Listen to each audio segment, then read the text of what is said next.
School will be presenting a memento. Before we present, I would like to remind some beautiful achievements of Madam Nikom Victoria. She received DGP Commendation Award in 2011. Madam Victoria received the International Scholarship for Women Police during the 53rd Annual Training Program of International Association of Women Police at Cardiff, United Kingdom in 2015. She launched Police Cycle Patrol Unit, first of its kind in Manipur, under the supervision of her administration on November 5th, 2018. So now let us felicitate our Madam Nikom Victoria awardee Chief Minister's Trophy for Community Service 2019. So all of you please give a big round of applause for Madam Victoria, Superintendent of Police, Kaching District.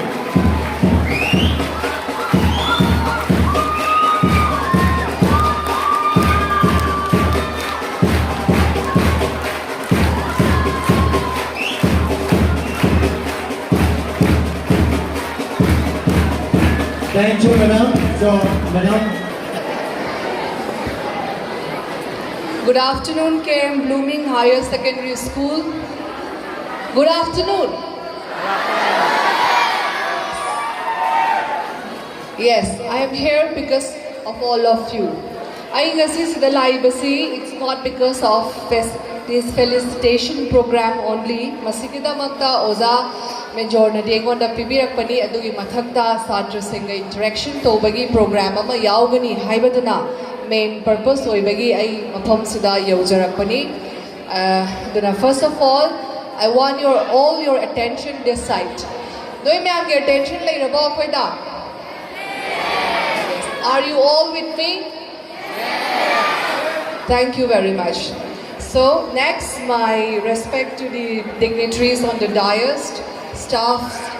and to every invitees in this campus. Yam nungai ngasi yam nakuirbe matungda school asigi students singsiga akoi interaction program ama PBB gadimakta. Ngasigi aigi space asi felicitation si lobagi da natana guest of honor gi su wahai khara thambadu matang sida dum thamjaramge maramdi DC madam su athuba lai ai ha ki su office da khara meetings ko makhara lai han la hobana kitang size dum samjin na bai hotna jage yamna haining ai di leite dum ngasigi oiba main world Teachers Day celebration of sida I have respect and salute to all the teachers of this prestigious school. Oza sing sina na chagadi ngasi ay isamak sida lepi bisasu ay uram da bayay because self studies tawraga taina akbar gi matam da din taram bayay ko. So it's a little bit difficult. We always need a guide. Guides ya ko gidi kanano students teachers ni. Aduna ngasi World 1994 dagi World Teachers Day se celebrate tawrapani hai aduga aigi oina di Manipurda khwaidagi ahanba oina ngasi school asida World Teachers Day se aihak mafam sida yauzabani aduga theme asi thank you theme asi ngasi kisi young teachers the future of the profession hai akoi ki samlapna oza sing dahan by address tawjage Oza Singsi, not only in the teaching profession, ngasi koi Manipur society asida, akoi services makal sida, young working force ubahore. Whether it is in the administration, teaching, hospitality, or private companies, anywhere, akoi yamna nauriba workforce ama thangba ngamle ngasi Manipur da. Workforce si ano bachangakpagi matungina. Akoigi related problems asu adum lai. I have the police department lai zarurabani na ngasi ai teaching staff sing na mayok na ba problem khara highlight to zaramge oza sing na. Young students plus young teachers. Now young teachers sangapa matamda satra sing su tabi hoba yamna kanangani class kara akoigi class 7, 8 tagi hauna ko angang sing si adolescents matam sige angang sing sige behavior plus akoigi teaching staff sing ta changat iba akoigi oza sing siga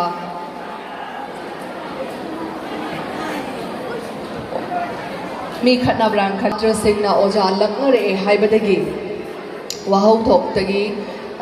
akhoi oja si jail da yogi satra ama thina satra ani almost ani mag hospitalized tawduna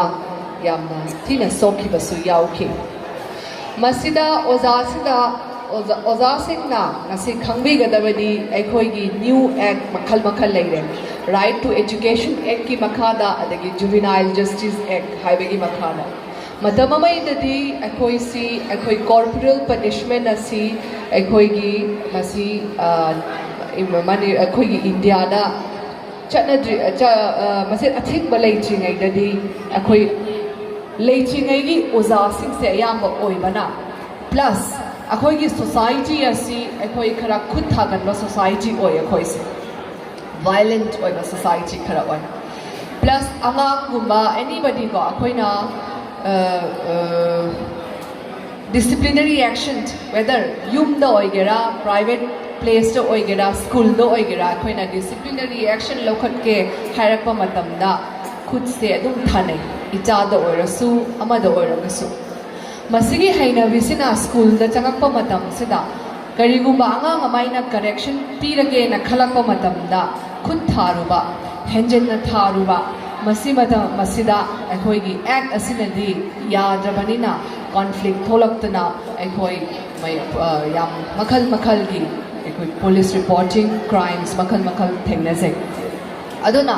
oza singi pandamdi angang singsi akhoi phahaningba oiragasu ngasigi samaj need of the hour is angang sisa karmaina khoina karimong da interact tawraga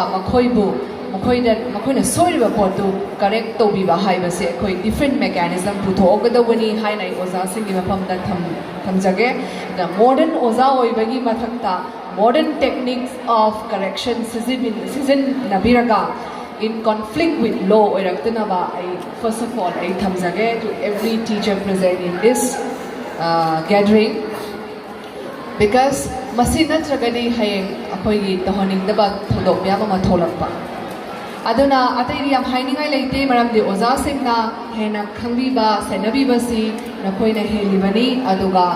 Masagi kalimta iba hayamdraba angang ama primary school lagi hayhalakpa haibase aigi chadabu hairo akhoi ngapningai ne akhoi da dugi patience leite kaimta haitriba angang asebu iba paba hayalakpa rhymes manon tholakpa different languages hayalakpa haibase salute to the primary school teachers aigi wakhandani primary school teachers na khwaidagi best oza orungadra na khali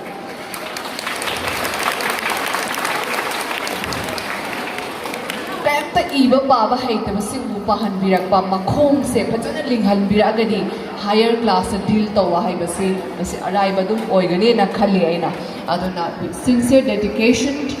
and sincerity by the lower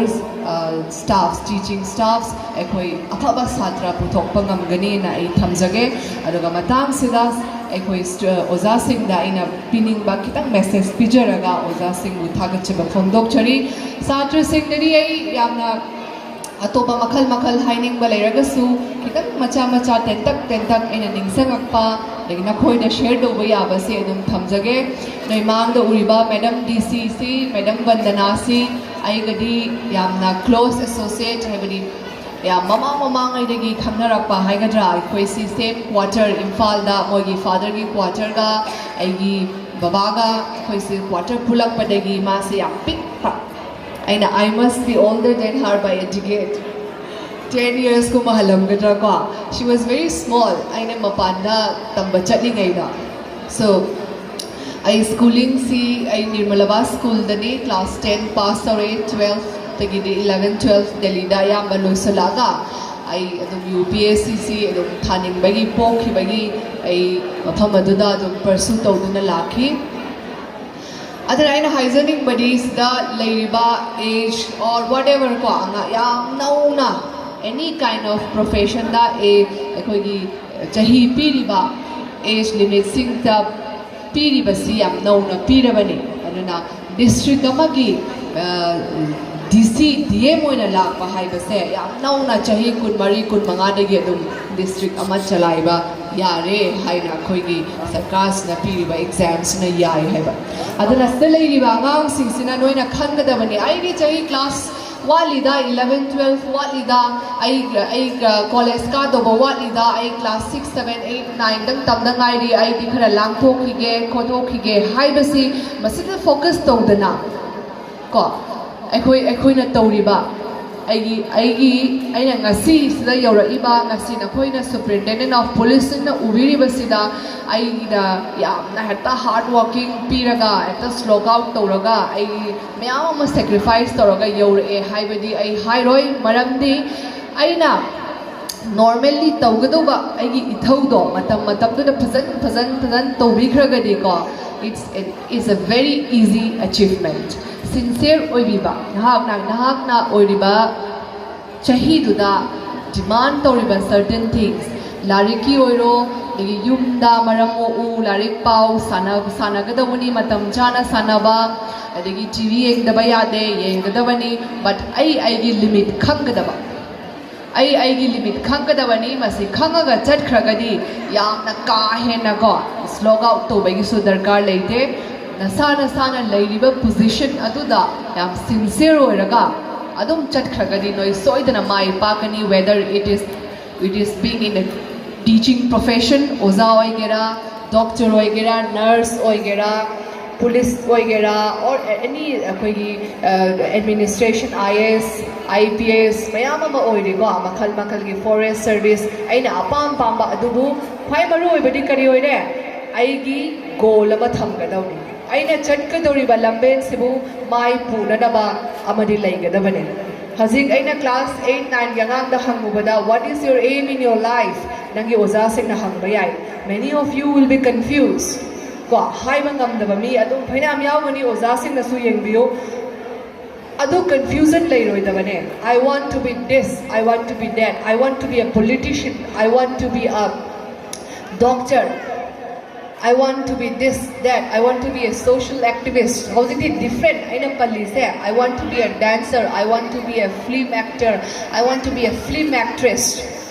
Hi, Basi. Akoi loina khanga dabane, khalla dabane. Aduna mangna thamagadi. Aduda akoi straight chatpangame. Smiles by high dana ka. Aduga maram asida akoi yam strong oiba. Nasai ozaben jorna haibi gi baduni nupi nupa haibase yok pamatamda. Gender ama khatani hozigi third gender sulai aidi sida panjahoge TG ko apai transgender haiba musulai dana society sida gender ahum lairabani male female transgender ana gender ahum simakta gender loina makta respect to biraga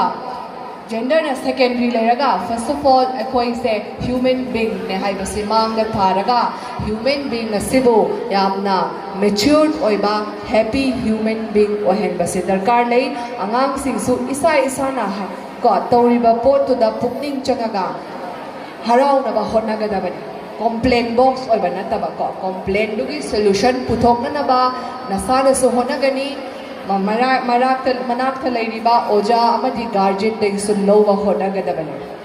aduna aina haibidi goal ama thamaga maduduna akoigi mamai chumnaba oigadabani kariguma goal du phangakredana phamdraga su maduda turaga leigiba nataba nisa charaga aidi aina pamba poto phamdrabani aida yuthaga mangzaga aida drug charaga mangragani no then you are not a successful human being adugi problem do adu namghairaga thugairamaga masiri aigi laibakta tamdramale sinataba ai amal lokhatlage na hairaga again you march forward adugumba personality ama semigadabani na ina oza singda thamjage maramdi recently school ama chatubada yam disappointing oiba very disappointing the principal of the school was focusing on the marks of the student ki mark to focus tawga compare tawga 45 phangba angang ama 90 phangbaga angang ga compare tawraga ngasai gi angang gi ko it was a different scenario but adugumba atmosphere create to handiba mark phangjajiba angang dogi magi talent kari leibano magi karom de in bayage ma se kramaina pass to honna ba honna khiba brilliant oiba haibasini khut thekpada ꯑꯩꯈꯣꯏ suppose 100 manungda khara khata oirangani brilliant human being. I am not a brilliant student. I was not a brilliant student. I am not a brilliant person. I am just an ordinary person who is capable of deciding what is right and what is wrong. This is quite important to everybody. So if number game the chalagadi, it will be totally wrong. Angang the project oragadi nakoi na su khangadabane. Namanabi compare to wamatamda afabada compare to oraga mangondagi henge mangondagi se aina sita ukhardi aigi sita uzage atoma mangon man asida hairasu aigi sida haina hairaga atoma wakhan phaba khangadabani angang singdai thamjage probably ai se kidang diver khadang atopa side su kidang hai gare ada amuk chingchalakpa oina ngasai drug abuse, alcohol abuse the laktana ba ekoi isa na honagadabani salari bangang singsida karamaina negative elements singbu karamaina akona ngakthokpa ngamgani hairagani ozana natte police na natte imana natte ipana natte aigi guardian na natte ai na ngakthokpa ngamgadoribani samna hairabada ngasi drug addict center da ai am kairapki khoi drug abuse center ma lai ai am toina moiga unai drug addicts plus alcoholics me am every month I class conduct to wadum chale whenever I have opportunity interaction to bachali madu the drug addicts alcohol addicts se hanjan changak pa yauri ba Manipur ki drug centers in the suruga lakpa kangu se yauri ba that means mangonda ngasai di addiction ni chathariba program mangona bhasan biriba program mayam do mane absorb tawdragadi ma du fail we aigi manungi wakhan sina ai masin tawraroi haiba ngamdri phaudi madu kanamtan help tawba ngamoi aduna noi de su kanano mana churup thaksi haraba matamda imanaba maseni ko bhai nang churup thaksi ne sang thaune nang nupi mala dana ghairong gane ba ko nupi churup thak ta bai style da nazra adana ne asai adu ki mong la ba kan sida ne noina maduda as aina masin no hairagadi aise me pra aise weak koi ba mi mane khan khani amtak tha yenge hairaga nang yes nang gi friend gi demand du da yes hayo khre ba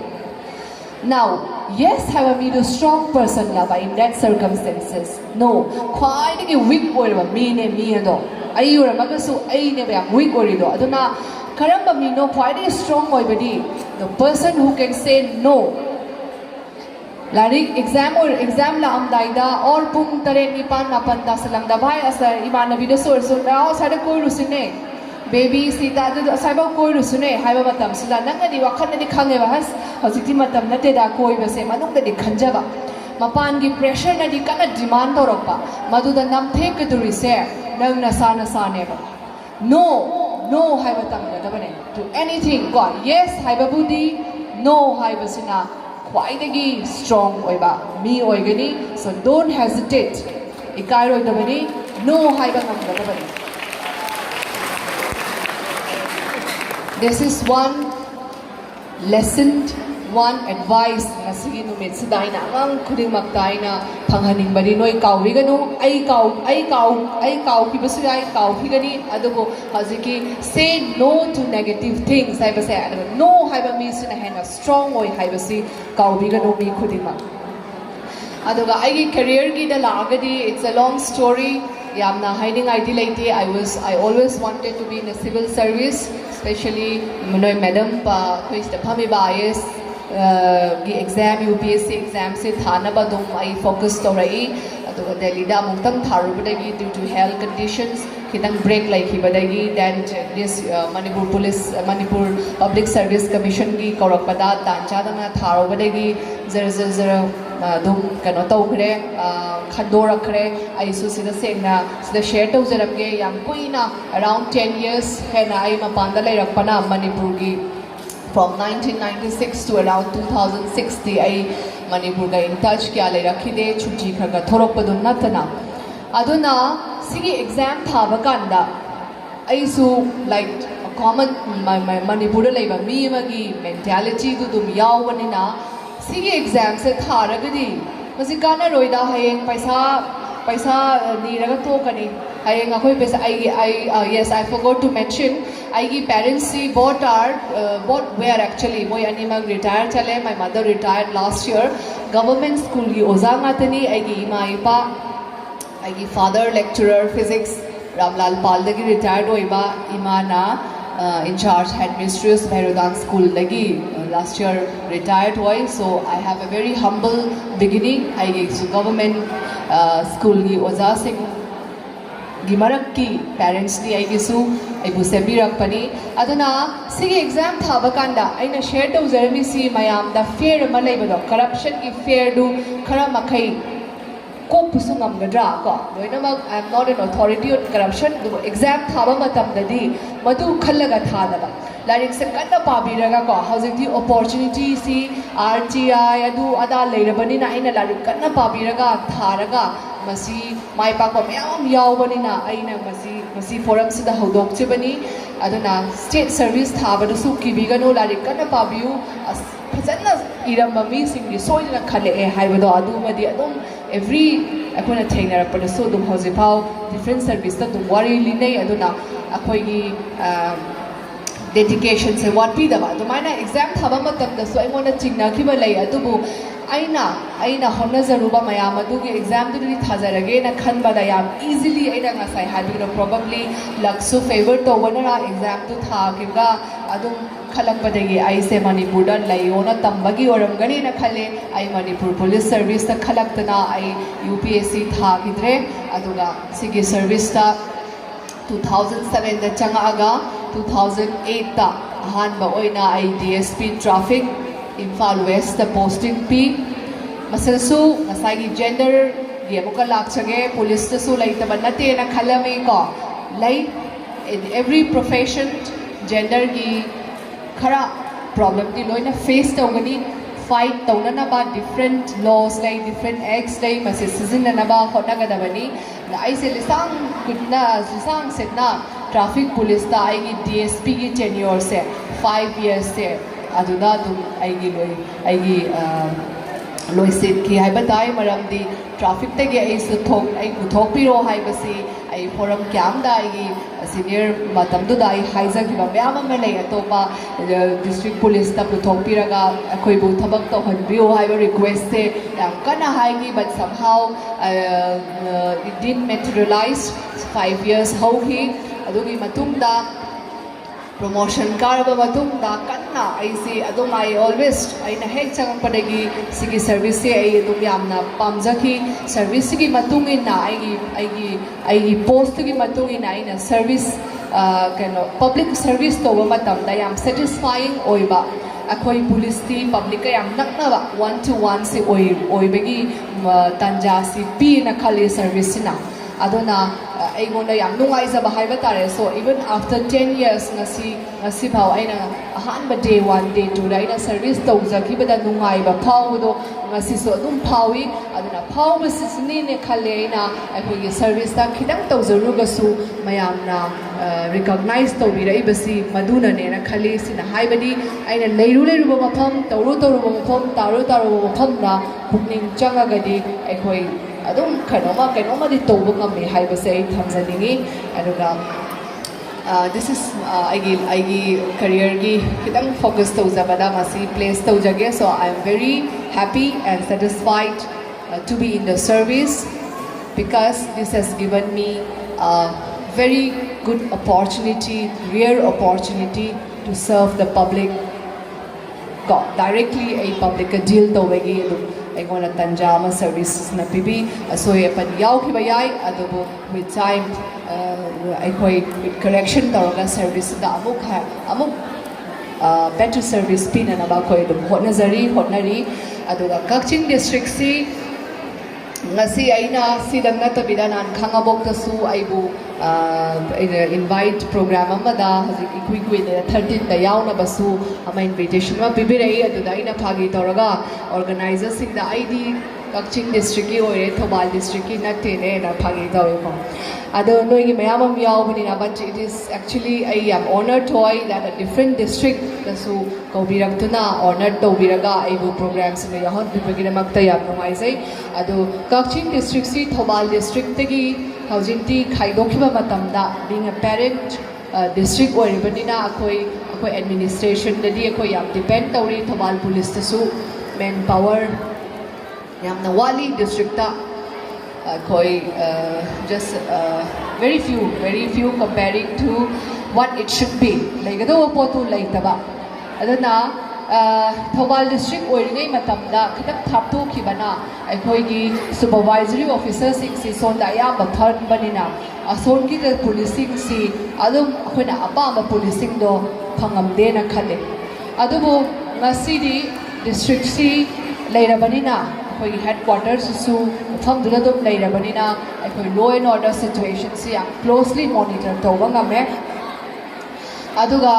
ꯃꯁꯤꯗ law and order ꯐꯒꯠꯍꯟꯅꯕꯒꯤꯗꯃꯛꯇ ꯑꯩꯈꯣꯏꯅ ꯑꯍꯥꯟꯕꯃꯛꯇ ꯌꯦꯡꯕ ꯀꯥꯟꯗ ꯑꯩꯈꯣꯏꯒꯤ police ꯄ꯭ꯔꯦꯖꯦꯟꯁꯁꯤ ꯈꯔ ꯋꯥꯠꯅ ꯎꯔꯝꯕꯗꯒꯤ ꯑꯩꯈꯣꯏꯒꯤ VDF ꯄꯔꯁꯅꯦꯜꯁꯤꯡꯁꯤꯅ ꯑꯩꯈꯣꯏꯗꯤ ꯍꯦꯜꯂꯦ ꯀꯛꯆꯤꯡ ꯗꯤꯁꯇ꯭ꯔꯤꯛꯇꯗꯤ ꯌꯥꯝꯕꯁꯤ ꯃꯈꯣꯏꯁꯤ ꯐꯖꯅ ꯁꯤꯖꯤꯟꯅꯅꯕ ꯀꯟꯅ ꯍꯣꯠꯅꯔꯛꯄ ꯑꯗꯨꯅ ꯉꯁꯤ ꯑꯩꯈꯣꯏꯒꯤ ꯄꯨꯂꯤꯁ ꯕꯨꯠ ꯃꯌꯥꯝ ꯑꯃ ꯑꯩꯈꯣꯏ ꯁꯤꯡꯇꯝ ꯄꯣꯁꯇꯒꯤ ꯍꯧꯅ ꯑꯩꯈꯣꯏꯒꯤ ꯎꯃꯥꯊꯦꯜ ꯅꯨꯡꯕꯤ ꯃꯌꯥꯝꯗꯒꯤ ꯄꯨꯔꯛꯑꯒ ꯀꯛꯆꯤꯡ ꯍꯦꯗꯀ꯭ꯋꯥꯔꯇꯔ ꯐꯥꯎ ꯑꯩꯈꯣꯏ ꯄꯨꯂꯤꯁ ꯄ꯭ꯔꯦꯖꯦꯟꯁ ꯂꯣꯏꯅꯃꯛ ꯑꯦꯛꯇꯤꯚꯦꯠ ꯇꯧꯔꯦ ꯑꯗꯨꯒ ꯅꯨꯡꯗꯥꯡꯗ ꯑꯩꯈꯣꯏꯒꯤ night ꯗ꯭ꯌꯨꯇꯤꯒꯤ ꯄꯨꯂꯤꯁꯁꯤꯡ ꯍꯧꯗꯣꯛꯆꯔꯦ almost 1 year sure night mafam khara deri koi night policing thamba ngame night policing na su makhal makhagi mayam ma koi drugs oiro accident oiro any crime da mateng pangi aduna different ways sizinaraga with the help of the people of Kaching ki public ta su aina koi Kaching district ki hai batare koi gi serau dagi hauna sora phaugi residents public singsina cooperate yamna tobiba yamna ingchingna loisanabagi adagi settle tawnaba proactive actions mayam amasi makhoi side dagi su pibirakpada aikoi khidam leira policing na su yamna phajana makhoi gi mateng amari district administration gi mateng yauraga asagi pulak punbase masina aikoi successful oibani na khanjai peaceful society ma purakpa ngambasi maramdi police tamna thabak tawba ngamoi nakhoi khuding mangna aikoi gi mit amadi nakong oibigadabani public na mit amadi nakong oibirawa kanda amadi laga akoi ga phaminaraga aikoi any problem solve tawna ba hotna dragadi mafam adugi administration na akoi ngamoi thingba problems thingba ngamoi problems nga ki oigani temporary oigi hai taragadi aikoi se hojiki khoi khudimaki khud samnaba ma darkar nei. And I think I have taken quite a few time, so I will wind up my speech here. Kona angang singa career counseling gi tobo ragadi no madum ko biraga interaction tause na khale 1-to-1 na hena phagani ngasigadi I want all of you to respect your teachers. Oza haibasi akoi gi damakti lai guru ni oza na soiba uragasu oza gi matungda aikoi karem kathai na roidabani soiriba ozadabu correct tobinaba managing committee leiri angang singsina boldly chalaga masi problem lei haibasi masi ngamgadabani aduga oza singnasu angang sembiba matamda mark ki basis ta sembiganu angang khudingmakpu yamna mature oiba decision making ngamba angang sembiu aikoi samaj asida sugumba decision making population is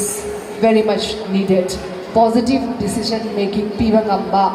crowd adu laba kanda aikhoina ngasi pamiba samaj adu oiba ngamgani masi oibasu oisanu hairaga matam sida loisanjarage. Thank you.